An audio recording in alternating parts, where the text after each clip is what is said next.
Thank you to the NSDA for organizing this virtual symposium and inviting us to present. This was recently presented at the ABEA virtual conference as well. My name is Yin Yiu, and our project is the validation of the Communicative Participation Item Bank as an outcome measure for spasmodic dysphonia. This is a project I started during my fellowship last year at Columbia, though I'm now practicing at Houston Methodist Hospital. I'd like to recognize and thank our collaborators from the institutions below. This research was supported by a grant from your organization and the Cure Dystonia Now Foundation. Dr. Pittman has a royalty interest in an implantable stimulator for SD with MED-EL. The remaining authors have nothing to disclose. Spasmodic dysphonia, or SD, is a focal dystonia characterized by laryngeal spasms that result in uncontrolled voice breaks during phonation. This voice disfluency has debilitating effects on a person's ability to communicate and thus negatively impacts their function in both workplace and social environments. The existing treatment of SD is suboptimal, as the current gold standard involves injection of botulinum toxin into the laryngeal musculature. Though this treatment has demonstrated clinical efficacy, it has significant limitations due to side effects, wide therapeutic window, and short-lived benefit.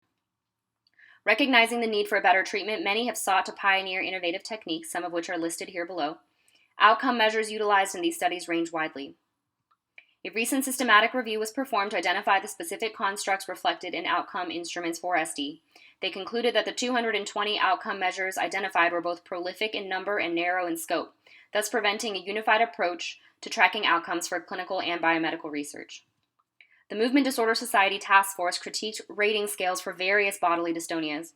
For laryngeal dystonia, they recommended the Voice Handicap Index as an efficient disability scale, first validated by Jacobson et al. In 1997. However, they noted it had no discriminant value and required further validation for dystonia despite inclusion of SD patients in their initial validation studies. This also holds true for the VHI-10 validated by Rosen et al. In 2004 for many voice disorders, including, but not specific, for SD. In 2004, the NIH started the Patient-Reported Outcomes Measurement Information System, or PROMIS, initiative to enhance and standardize patient-reported outcomes for clinical research and practice. From this, the Communicative Participation Item Bank, or CPIB, was developed by a group at the University of Washington led by Dr. Carolyn Baylor.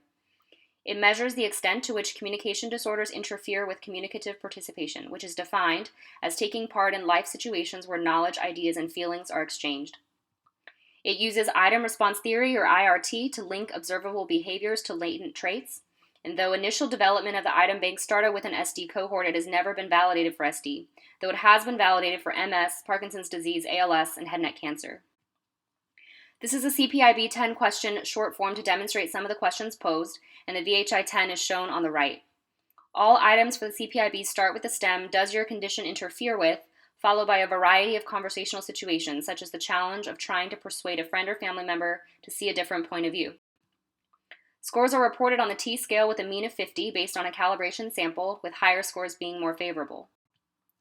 Our main objective was to provide support for the validity of the CPIB and SD by evaluating bias using differential item function, or DIF, analysis, examining sensitivity to change in response to treatment, and investigating construct validity by correlating CPIB scores with VHI-10 scores.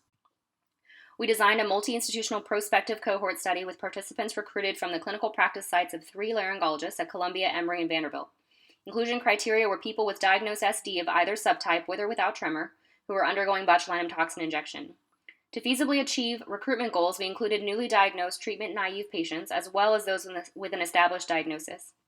Time point 1 was intended to capture a baseline assessment, so it was administered at the time of first injection, or at least 3 months following an established patient's last injection. Time point 2 was intended to measure response to treatment, so it was administered 6 weeks afterward.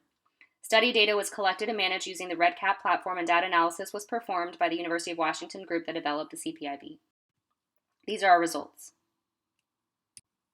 190 participants completed the initial questionnaires, and of those, 139 also finished the follow-up survey. Our cohort had a mean age of 61.7 years and a female predominance. Results of the DIF analysis for bias revealed statistically significant DIF on 5 of the 46 items. Therefore, correlations of CPIB T-scores before and after adjusting for DIF were performed.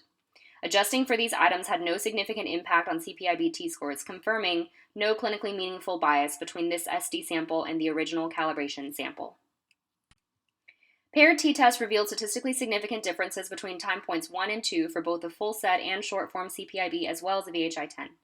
Cohen's D effect sizes were small, medium at about 0.3 for the CPIB and small at 0.17 for the VHI-10. Pearson correlations between the CPIB and VHI-10 were moderate strong at both time points and for both full set and short form questionnaires. The negative correlation is expected as lower VHI-10 scores and higher CPIB-T scores are more favorable. Our results argue strongly in favor of the CPIB being a valid and reliable outcome measure for the SD population without need for revisions. Our findings suggest both surveys are sensitive to capturing change with intervention. Finally, correlations between the CPIB and the VHI-10 were moderate strong, suggesting that these two instruments represent overlapping but not identical constructs. The VHI and VHI-10 have long been regarded as gold standard instruments for measuring the psychosocial consequences of voice disorders and continue to be highly relevant. However, the CPIB represents the next generation of patient-reported outcomes measurement, as it was developed following the NIH PROMISE guidelines that included systematic inclusion of patient stakeholders, rigorous qualitative item review, and calibration using modern methods of IRT. In addition, it can be utilized to assess the impact of communication disorders that cross systems beyond voice, such as cognitive linguistic issues. Based on these advances, we believe the CPIB should be adopted for clinical and research use in spasmodic dysphonia. These are our references, and this is where you can find the CPIB online. Thank you.